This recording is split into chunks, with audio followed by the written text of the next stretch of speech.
What's the most inaccurate thing your child has ever been taught in school? 1. My son was in the 4th grade when his science teacher called me, furious that he had been disrespectful in class. I asked her what had happened.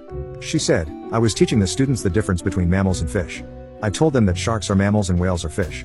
He interrupted me and told me I had made a mistake. I, of course, told him I was right, and he said, "Who gave you a diploma?" I told her I would talk to my son about his rudeness.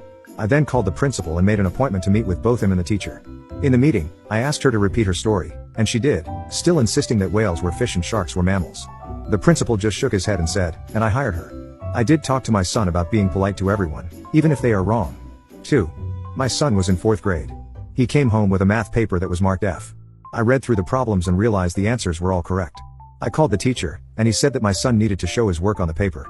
I replied that he didn't show his work because these problems were easy and he did them all in his head. I told him that if he wanted to take off some points for not explaining, that was one thing, but an F was completely unacceptable.